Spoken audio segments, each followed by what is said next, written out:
Dear student, welcome back to political science lecture series. और आज हम डिस्कस करने वाले हैं public administration, meaning, nature, scope and importance. तो काफ़ी इम्पॉर्टेंट लेक्चर रहने वाला है आज। तो जो कंटेंट ऑफ डिस्कशन है आज का, वो कुछ इस तरीके का स्ट्रक्चर रहेगा, प्लान रहेगा। पहले हम एक बेसिक इंट्रोडक्शन लेंगे रिगार्डिंग द एडमिनिस्ट्रेशन, कि इसका ओरिजिन कहाँ से हुआ, यह स्टडी ऑफ एरिया कब से बना, राइट। इसके बाद से हम बेसिक डेफिनेशन और मीनिंग लेंगे पब्लिक एडमिनिस्ट्रेशन की, कि what is the administration. Then इसका जो मेन स्ट्रक्चर है वो है nature and scope of public administration. उसको डिस्कस करने की कोशिश करेंगे, समझने की कोशिश करेंगे। दैट की स्कोप एंड नेचर में हम क्या इंक्लूड कर सकते हैं, दैट की what is the traditional view of public administration and what is the broader view of the public administration. इसके बाद जो इसका क्लासिफिकेशन किया जाता है, integral view and managerial views regarding to its actions, कि हम पब्लिक एडमिनिस्ट्रेशन में किस तरीके के एक्टिविटीज परफॉर्म करते हैं, उसके बेसिस पे integral view and managerial view. Then Luther Gulick का पोस्ट कार्ड व्यू हम देखेंगे कि इसमें कौन कौन सी एक्टिविटीज लूथर गुलिक के अकॉर्डिंग आती हैं, पब्लिक एडमिनिस्ट्रेशन में कौन कौन सी एक्टिविटीज परफॉर्म की जाती हैं। फिर सब्जेक्ट मैटर के बेसिस पे देखेंगे कि जो पब्लिक एडमिनिस्ट्रेशन है वो किस तरीके की एक्टिविटीज करते हैं, किस तरीके के वर्क किए जाते हैं यहाँ पर। इसके बाद हम कुछ अदर इसके स्कोप लेंगे, जो जैसे कि विलोबी का 5 एलिमेंट्स जो इन्होंने दिए थे, कि जो पब्लिक एडमिनिस्ट्रेशन है उसमें 5 एलिमेंट्स होते हैं मेन। फिर मैक्वीन का 3 एम्स का देखेंगे, राइट। तो इस तरीके से हम इसे कंक्लूड करेंगे और लास्ट में हम देखेंगे इसका कि इम्पोर्टेंस या सिग्निफिकेंस क्या है पब्लिक एडमिनिस्ट्रेशन का। तो ये हमारा स्ट्रक्चर रहने वाला है। तो स्टार्ट करते हैं आज का discussion guys. So as far as the introduction is concern, मैंने बहुत शॉर्ट में दिया है और आप इसे एक्सप्लेन कर सकते हैं फर्दर अपने एग्जाम में। तो आप देखेंगे कि एडमिनिस्ट्रेशन कोई नई चीज नहीं है, ये पहले से एग्जिस्ट करता था। आप भले ही इसको पब्लिक एडमिनिस्ट्रेशन का इसको नाम ना दें, या इसे एरिया ऑफ स्टडी जो एकेडमिक स्टडी है उस पर इंक्लूड ना किया जाए, लेकिन जितनी ओल्ड हमारी सोसाइटी है उतना ही ओल्ड एडमिनिस्ट्रेशन है। क्योंकि एडमिनिस्ट्रेशन में कुछ एक्टिविटीज होती हैं, कुछ जिनको हम परफॉर्म करने की कोशिश करते हैं कलेक्टिवली, राइट। तो जब सोसाइटी कोई होती है, फॉर एग्जांपल प्रिमिटिव सोसाइटीज होती थी, तो वहां पर भी तो ह्यूमन एक्टिविटीज कुछ ना कुछ होती होंगी, जैसे कि हंटिंग, फूड गैदरिंग, या एनीथिंग, शेल्टर खोजना या शेल्टर बनाना, फैमिली को प्रोटेक्ट करना, इस तरीके की एक्टिविटीज होती थी। तो इन एक्टिविटीज में भी ये जो एक्शंस होते थे, कोई तो होता होगा जो डिटरमाइन करता होगा कि कौन क्या करेगा, किसका क्या वर्क एरिया रहेगा, कौन हंटिंग के लिए जाएगा, कौन फैमिली को प्रोटेक्ट करेगा, कौन वाटर कलेक्ट करेगा। इस तरीके की भी तो एक्टिविटीज परफॉर्म की जाती होंगी इवन हमारे प्रिमिटिव सोसाइटीज में। जब ह्यूमन बीइंग केव में रहता था, एक नेचर के शेल्टर में रहता था, तो वहां पर भी ये एक्टिविटीज परफॉर्म की जाती थी। तो उसको नाम नहीं दिया जाता था एज एडमिनिस्ट्रेशन, बट स्टिल इस तरीके का मैनेजमेंट आपको वहां पर देखने को मिलेगा to achieve the goal, right. तो ये जो administration as an activity is as old as society itself. But जब ये एरिया ऑफ स्टडी बनता है, तो ये कब ओरिजिनेट होता है, with the publication of Woodrow Wilson's essay on a study of administration in 1887। तो व्हाट इज एडमिनिस्ट्रेशन बेसिकली, तो एडमिनिस्ट्रेशन आपका लैटिन वर्ड एडमिनिस्टर है उससे डिराइव किया गया है। और इसका मीनिंग क्या होता है, टू टू टेक मतलब टू केयर फॉर और to look after people, to manage affairs. This is the meaning of this Latin word, that is administer. तो overall you can say that कि एडमिनिस्ट्रेशन क्या है, एक ग्रुप एक्टिविटी है जिसमें लोगों का कोऑपरेशन एंड कोऑर्डिनेशन इन होता है to achieve the purpose, to achieve the desired goal. This is the administration. तो कुछ डेफिनेशन अगर ली जाए यहाँ पर, तो आप देखेंगे कि एल डी व्हाइट ने इसे कैसे डिफाइन किया है। एल डी वाइट के अकॉर्डिंग जो एडमिनिस्ट्रेशन है, this is the art of direction, this is the art of coordination and control of many persons. मतलब there are lots of peoples और उनका जो उनको डायरेक्शन देना, उनको कोऑर्डिनेट करना, उनको कंट्रोल करना, this art is known as administration according to L D White. Next है लूथर गुलिक। तो लूथर गुलिक कहते हैं कि जो एडमिनिस्ट्रेशन है इसका मीनिंग होता है to do with the getting things done, मतलब चीजों को करने से इसका मतलब है with the accomplishment of defined objectives. Herbert Simon, इसके बाद से D.W. स्मिथबर्ग, A.V. थॉम्सन, इनकी जो अगर देखेंगे तो ये और ब्रॉडेस्ट सेंस में जाते हैं और ब्रॉडर व्यू रखते हैं एडमिनिस्ट्रेशन का, कि जो एडमिनिस्ट्रेशन है ये एक्टिविटीज ऑफ ग्रुप है जो कोऑपरेट कर रहे हैं आपस में to achieve any desired goal, to achieve the common goal. Administration में आप देखेंगे कि ऑर्गेनाइजेशन बनाया जाता है ना, वो ऑर्गेनाइजेशन में कुछ लोग काम करते हैं और उनका एक कॉमन गोल होता है कि अचीव क्या करना है, और उसके लिए वो सारे जो जो वर्क फोर्स होती है, वहाँ के जो लोग होते हैं, एम्प्लॉयज होते हैं, वो कुछ डिफाइंड एक्टिविटीज करते हैं और आपस में कोऑर्डिनेट करते हैं जिससे कि कॉमन गोल को वो अचीव कर सके। वुड्रो विल्सन की डेफिनेशन अगर हम देखें तो पब्लिक एडमिनिस्ट्रेशन को उन्होंने क्या है कि एक सिंपैथेटिक एप्लीकेशन ऑफ लॉ, और every particular application of law is an act of administration, right. तो इन सारी डेफिनेशन जो हमने ऊपर डिफरेंट स्कॉलर्स की देखी है, उसके बेसिस पे आप क्या समझ पाते हैं और आप अपनी जो अंडरस्टैंडिंग है उसको कुछ as far as the public administration is concern, आप उसको समराइज कर सकते हैं कि पब्लिक एडमिनिस्ट्रेशन आखिरकार है क्या। तो ये पहली चीज तो हमने देखा, ज्यादातर डेफिनेशंस में क्या आ रहा है कि कोऑपरेशन आ रहा है, जो एफर्ट्स हैं लोगों के उस उनमें कोऑपरेशन हो रहा है, कोऑर्डिनेशन हो रहा है। दूसरी चीज क्या आ रही है कि जो 3 ब्रांचेस ऑफ द गवर्नमेंट है, एग्जीक्यूटिव, लेजिस्लेटिव, जुडिशियल, उनके बीच में आपको उनके फंक्शंस कोऑर्डिनेट्स करने को मिलेगा, जैसे कि पब्लिक पॉलिसी को एग्जीक्यूट करना। जैसे कि वुड्रो विल्सन ने लॉ का एप्लीकेशन की बात करी तो लेजिस्लेटिव का रोल आ गया, लेजिस्लेशन, राइट। जुडिशियल आ गया कि लोगों का वेलफेयर होना चाहिए, वेलफेयर पॉलिसीज, जस्टिस मिलना लोगों को। सो आप देखेंगे कि formulation of the public policy and the political process and the public, जो पब्लिक पॉलिसी है उसके एग्जीक्यूशंस, ये सारे मिलकर इनको अचीव करने के लिए, इनको एग्जीक्यूट करने के लिए जो कॉमन एफर्ट्स, जो एफर्ट्स किए जाते हैं, उनको ही पब्लिक एडमिनिस्ट्रेशन का नाम दिया गया है। तो फर्दर इसे और अपनी अंडरस्टैंडिंग को क्लियर करने के लिए ज़रूरी है कि आप जो एडमिनिस्ट्रेशन, ऑर्गेनाइजेशन, मैनेजमेंट ये है, इनके डिफरेंस को आप समझिए कि इनके बीच में आखिरकार डिफरेंस क्या है। क्योंकि बहुत बार आपने देखा होगा कि इन शब्दों का इस्तेमाल, इन वर्ड्स का यूज़ लोग क्या करते हैं, एक दूसरे को रिप्लेस करके करते हैं। But if you want to understand the nature, scope and importance of public administration, then you will have to understand the basic difference between administration and organisation and management. तो समझते हैं क्या बेसिक डिफरेंस है। So administration, पहले organisation देखते हैं। सी, organisation क्या है? ऑर्गेनाइजेशन एक एक तरीके का इंस्टीट्यूशन है, एक ग्रुप ऑफ, जो group of people, material, tool या वहाँ पे जो इक्विपमेंट है, वर्किंग फोर्स है, उससे मिलकर बनता है। ऑर्गेनाइजेशन क्या है? एक एजेंसी रहेगा, एक इंस्टीट्यूशन होगा जहाँ पर वर्किंग स्पेस होगी, और उस वर्किंग स्पेस में क्या क्या एलिमेंट्स होंगे, वहाँ पर ह्यूमन बींग्स होंगे जिन्हें हम वर्कर्स, एम्प्लॉयज कहते हैं, राइट। इसके बाद से मटेरियल्स कुछ होंगे, टूल्स होंगे, जैसे कंप्यूटर होगा, लैब होगा, डेस्क होंगे, फर्नीचर्स होगा, बहुत सारी चीज़ें होंगी, ये हो, ऑफिस रूम होगा, कॉन्फ्रेंस हॉल होगा, ये सारी चीज़ें। तो इन सब चीज़ों को मिलाकर क्या बनता है? एक ऑर्गेनाइजेशन बनता है। So organization is a combination of necessary human beings, materials, tools, equipments and working space. So this is the organization. So organization is the machine. Guys, ये इसको देख लेना, ये थोड़ा सा मिसमैच हो गया है।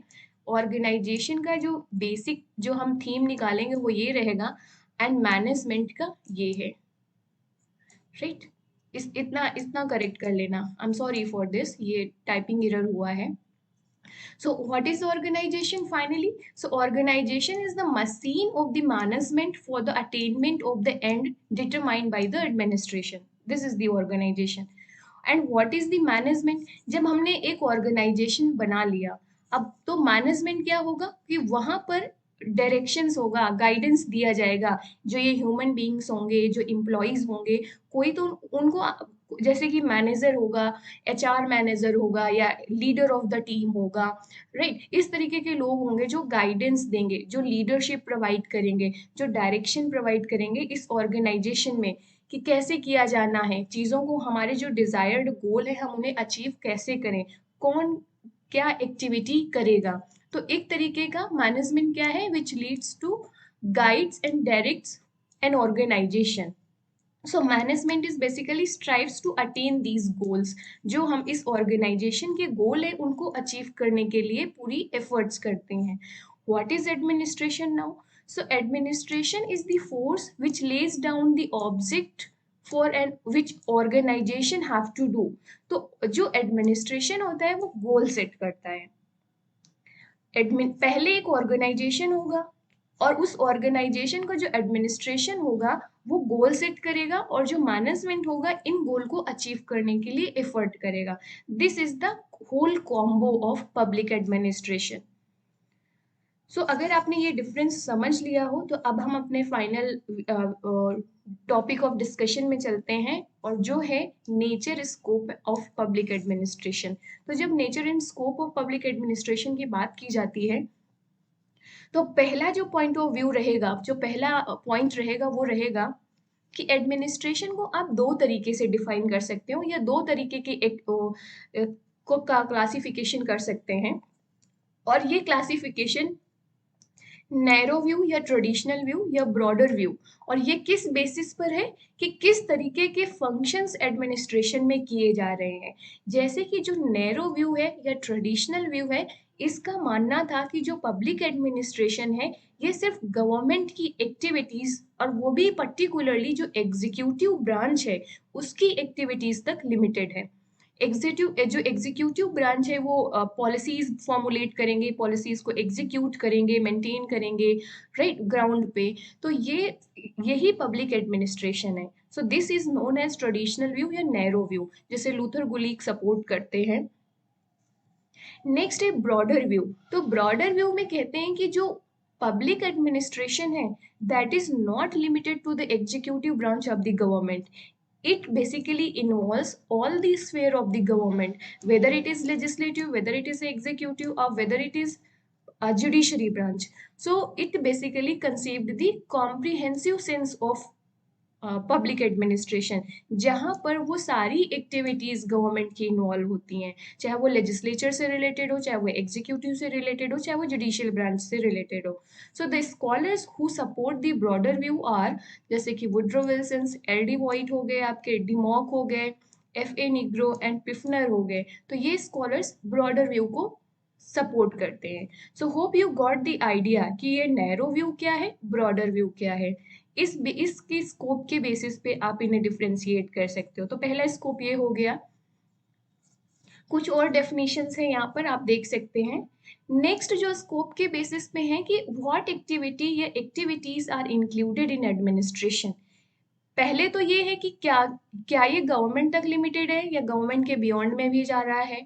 दूसरे स्कोप की बात की जाएगी कि किस तरीके की एक्टिविटीज एडमिनिस्ट्रेशन में शामिल हैं, किस तरीके की एक्टिविटीज इंक्लूडेड है एडमिनिस्ट्रेशन में। तो इसके बेसिस पे फिर आप टू क्लासिफिकेशन कर सकते हैं या two point of view present है। फर्स्ट पॉइंट ऑफ व्यू क्या है, integral view of public administration. Second क्या है, managerial view of presentation. And what is the difference between these two? तो इंटीग्रल व्यू आपका होता है कि वो सारी एक्टिविटीज आ जाती हैं जो एक ऑर्गेनाइजेशन में होती हैं। वो मैनुअल एक्टिविटीज से लेके clerical activities, technical activities, managerial activities, सारी एक्टिविटीज जो एक ऑर्गेनाइजेशन में हो रही हैं to achieve the desired goal, right. उन सारी वो sum total of whole complex activities, चाहे वो मैनुअल एक्टिविटी हो, चाहे मतलब एक प्यून की एक्टिविटी, एक क्लर्क की एक्टिविटी, एक टेक्निकल पर्सन की एक्टिविटी, मैनेजर्स की एक्टिविटी, सारे सभी एक्टिविटीज आ गए। ये होते हैं इंटीग्रल व्यू, और इस व्यू को सपोर्ट करते हैं scholars like L D. White and M E. Dimock. Managerial view of administration क्या है? तो स्कॉलर्स जो इसे सपोर्ट करते हैं वो है Henry Simon, Smithburg, Thompson and Luther Gulick. इनका मानना है कि जो एडमिनिस्ट्रेशन है ये सिर्फ मैनेजरियल या मैनेजमेंट से रिलेटेड जो एक्टिविटीज हैं उन तक लिमिटेड है। So the administration is basically concerned with the management which unite and control the rest of them as a part of coordinated endeavor, right. तो ये सारी एक्टिविटीज को, जो मैनेजरियल व्यू है, ये सारी एक्टिविटीज को एकोमोडेट नहीं करते एडमिनिस्ट्रेशन में। कौन सी एक्टिविटीज को कंसीडर करते हैं एडमिनिस्ट्रेशन का पार्ट? वो है जो मैनेजमेंट से रिलेटेड एक्टिविटीज होती हैं, वो जो कंट्रोल करते हैं, जो डायरेक्शंस देते हैं, जो जो एक तरीके से यूनाइटेड रखते हैं। तो ये हो गया मैनेजरियल व्यू। सो ये भी एक स्कोप का पॉइंट क्लियर हो गया होगा आपको। इसके बाद कुछ स्कॉलर्स हैं जैसे कि L.W. कीनिंग, उनका मानना है कि जो एडमिनिस्ट्रेशन है basically it is neither the integral view not the managerial view without any fault. Administration क्या है बेसिकली, इसका आप डिवीजन फंक्शनल बेसिस पर कर सकते हैं, जैसे it is a study, it is a process, it is a vocations. तो स्टडी में होता है आपका कि it examine the aspect of government's effort, right. Process में हो जाएगा कि वो participation in the formulation of programme and the policy executions, right. ये सारी चीजें इनके अकॉर्डिंग आ जाएंगी। तो ये बैलेंस्ड व्यू देंगे। इन दो व्यू जो आपके एक्सट्रीम व्यू हैं कि मैनेज इंटीग्रल व्यू है, मैनेजेरियल व्यू है, तो इनको दोनों को रिकॉन्साइल करके एक व्यू आता है कि ये तो फंक्शन पे डिपेंड करेगा कि ये इंटीग्रल व्यू है, सारी एक्टिविटीज आएंगी कि मैनेजेरियल एक्टिविटीज आएंगी, राइट। फर्दर जो स्कोप है उसका पॉइंट ऑफ व्यू पॉइंट देखा जाए तो वो है एक post carb view and the subject matter view. तो पोस्ट कार्ब व्यू जो लूथर गुलीक ने दिया है, और अभी हम इसका देखेंगे डिटेल में कि क्या चीजें हैं। तो basically however the concept of public administration is popularly advocated by Luther Gulick. जो पोस्ट कार्ब व्यू दिया, P कम आप stand for planning, O stand for organization, S stand for staffing, D stand for directing and CO stand for controlling, and इसके बाद आप देखेंगे R stand for reporting and B stand for budgeting. तो budgeting में आपका क्या आ जाएगा, जो फाइनेंस से रिलेटेड होंगी। रिपोर्टिंग में फीडबैक, सारी चीज़ें आ जाएंगी। डायरेक्शंस में गाइडेंस, डिसीजंस देना। स्टाफिंग में सारा वर्क फोर्स आ जाएगा। ऑर्गेनाइजिंग का मतलब हो जाएगा जो पीपल्स रिलेटेड मटेरियल्स। प्लानिंग पूरी होगी कि कैसे कैसे हम इसे एग्जीक्यूट करेंगे, क्या गोल्स होंगे, कौन क्या वर्क करेगा, राइट। कंट्रोलिंग में सुपरविजन आ जाएगा कि एक मैनेजर होगा, टीम लीडर होगा जो अपने अंडर में लोगों को कंट्रोल करेंगे ताकि वो अच्छे से परफॉर्मेंस कर पाए। तो these are the 7 elements in the administration according to POSDCORB view which has been supported by Luther Gulick. Next है सब्जेक्ट मैटर व्यू। तो सब्जेक्ट मैटर व्यू कब आता है? In reaction to POSDCORB view.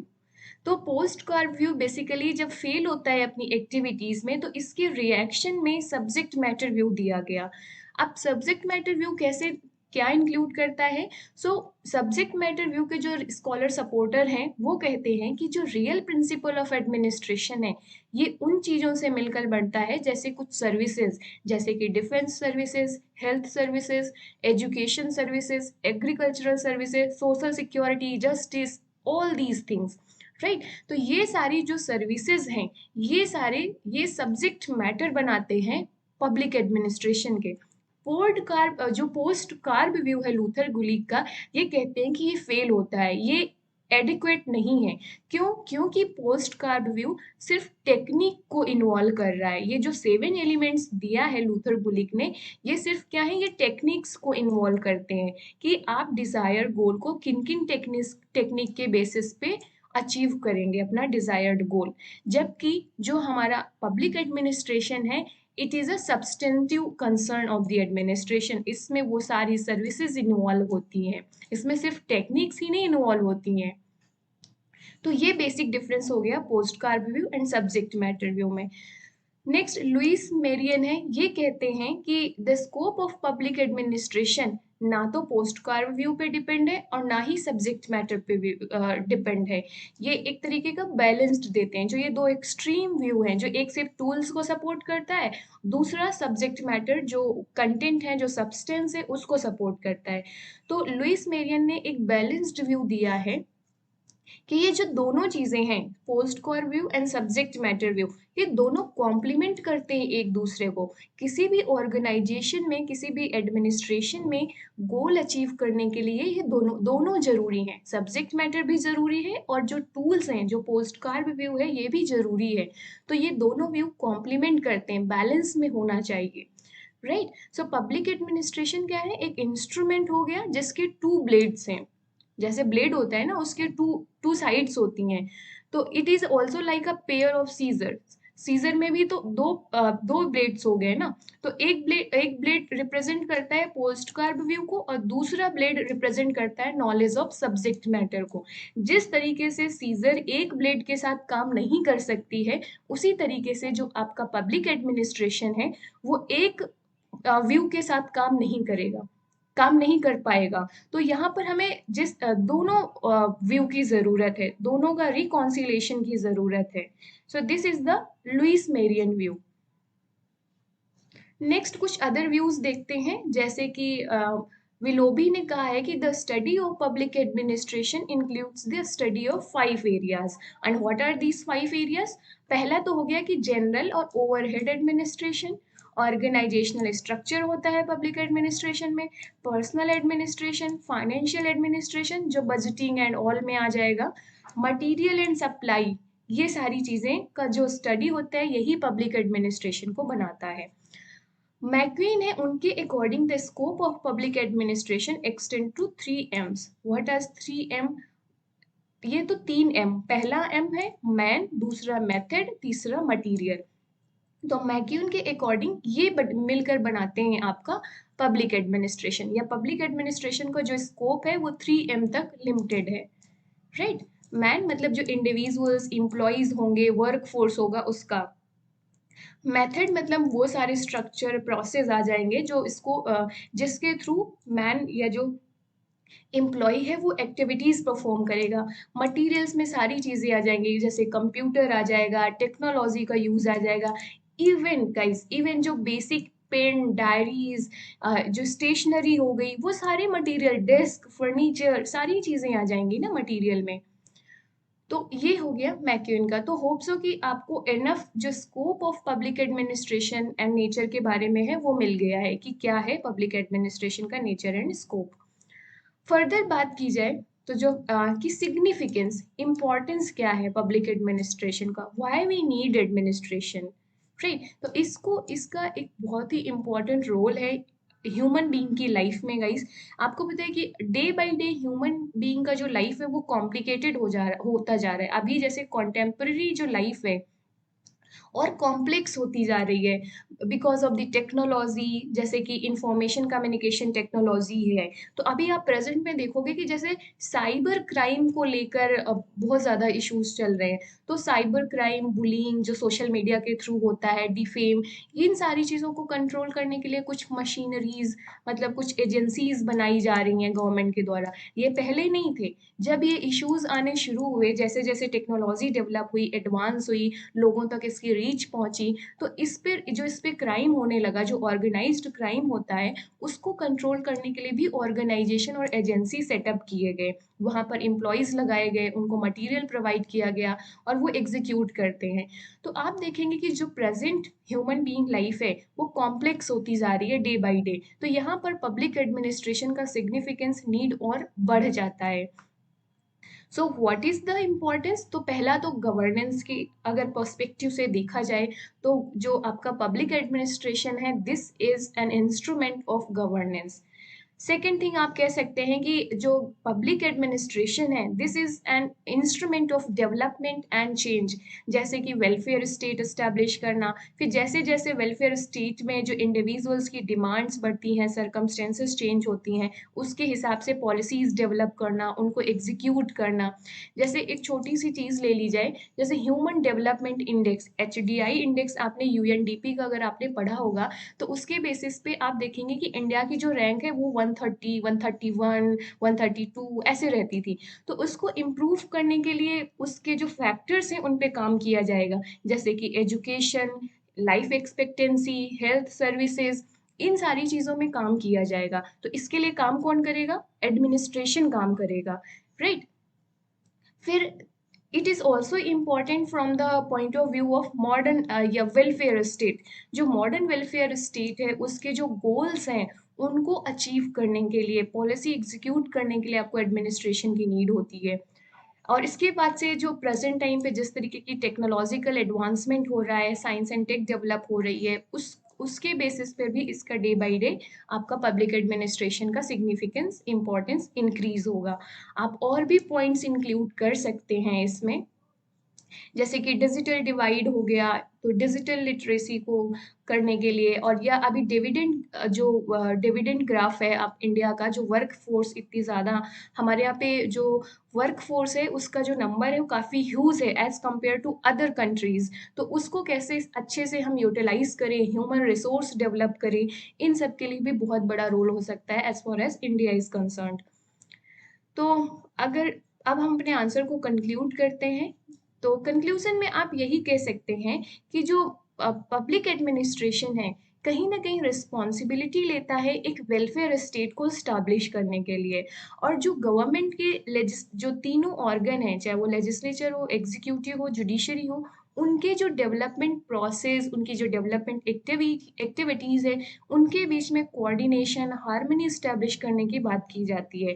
Present time पे जो mass media है या social media है, इसका पॉपुलैरिटी काफ़ी ज़्यादा बढ़ा है और इसे फोर्थ पिलर ऑफ डेमोक्रेसी के रूप में कंसीडर किया जाता है।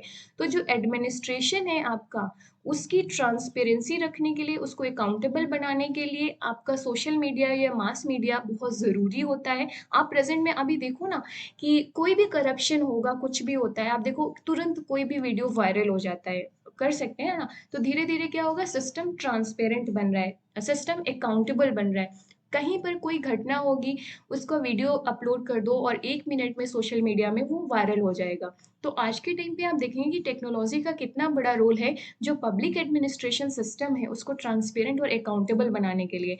बहुत सारे जो लोग हैं, जो एम्प्लॉयज़ होंगे ऑर्गेनाइजेशन के, स्पेशली गवर्नमेंट में अगर इंडिया में देखें, तो वो डरेंगे कि अगर ब्राइब लेंगे, जो अगर हम पैसे लेंगे तो क्या होगा, आप वीडियो बना लोगे, उसे अपलोड कर दोगे। तो इस तरीके की चीज़ों में काफ़ी हद तक आप कंट्रोल करने की कोशिश कर सकते हैं, सिस्टम को ट्रांसपेरेंट और अकाउंटेबल बना सकते हैं। एक ट्वीट से कितनी चीज़ें चेंज हो जाती हैं आपको पता ही है। तो ये सारी चीज़ें बहुत ही इम्पोर्टेंट हो गई हैं। और गवर्नमेंट की जो मशीनरी है, जो पब्लिक एडमिनिस्ट्रेशन की मशीनरी है, उसको ट्रांसपेरेंट और अकाउंटेबल बनाना है बिफोर द पब्लिक।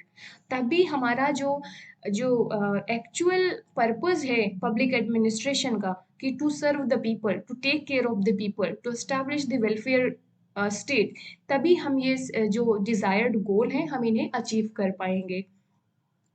तो आज के लिए इतना ही गाइस, होप सो आपको समझ आया होगा कि what is the meaning of public administration, और नेचर और स्कोप में जो डिफरेंट व्यूज़ हैं, चाहे वो नैरो व्यू हो, चाहे आपका ब्रॉडर व्यू हो, चाहे वो पोस्ट कार्ब व्यू हो, चाहे वो सब्जेक्टिव मैटर व्यू हो, चाहे इंटीग्रल व्यू हो, चाहे मैनेजेरियल व्यू हो, ये आपको समझ में आया होगा।